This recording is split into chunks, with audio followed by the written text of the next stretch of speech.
So when I joined in, I think, end of 2016, if I'm not wrong, the conversation of UN SDGs were permeating within the organization of Temasek. The 17 SDGs put together represented the priorities of humanities, or rather challenges and difficulties that were facing humanities. Things from equality, from justice, to environmental degradation, to climate crisis, to a whole bunch of other well-being of the earth were identified as threatening to the sustainability of humanity. And clearly, being an intergenerational and global investor, that we feel that as a capital owner in particular, that we could contribute to pushing ahead and elevating the targets and goals of the SDGs. I think the first moment was what would be a set of values and principles or aspiration and vision that would define and articulate what does sustainability mean to an institution like Temasek. And that was the beginning of the concept of the ABC world. A for active economy, B for beautiful society, and C for clean earth. So if you look at the 17 SDGs, now you can actually map the 17 SDG against this ABC principle. And you will find that actually is a very good, quite a beautiful matrix that will be developed as a result of that, because you can't do any of these things without impacting positively, and if you don't do it, negatively on any of the ABC principles. I think breakthrough came when we felt that the ESG movement was on the ascendance. So there was UN SDGs, and the movement of the ESG principles of investment, and many of the asset managers and capital owners of the world are beginning to have conversation on ESG.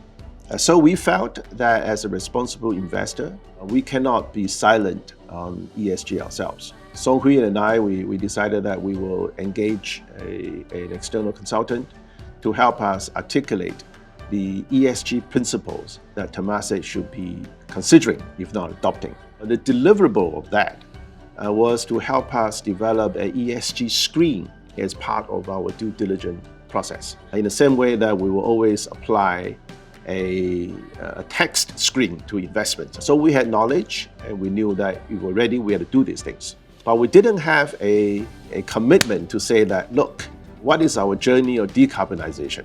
So that changed the tone of the conversation. All of a sudden, from being rather reticent to somewhat hedging our outcome. Because as you can appreciate, there's always a challenge and a conflict in balancing returns vis-a-vis sustainability goals. We decided that for Temasek to commit to a decarbonization pathway by reducing our own footprint and reach a form of carbon neutrality. And that was the easy part because as a company, we can actually make that kind of commitment. But at a portfolio level, we agreed. And now it has become part of the standard vocabulary of the firm.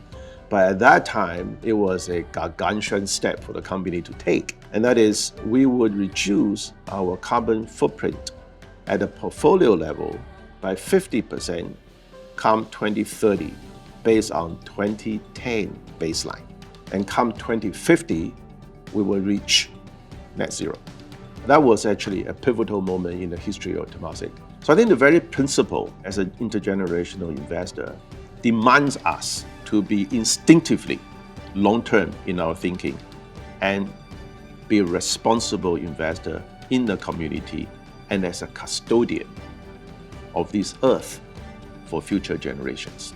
So every generation prospers is what Temasek now stands for. I think it encapsulates who we are, what we are, and why we do what we do. And three aspects come to mind. There's financial health, there's physical health, and there is environmental health.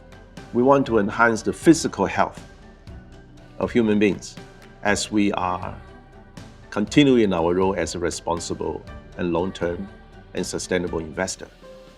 And we care about the strengthening and becoming more robust of the environmental health of the earth that we reside in.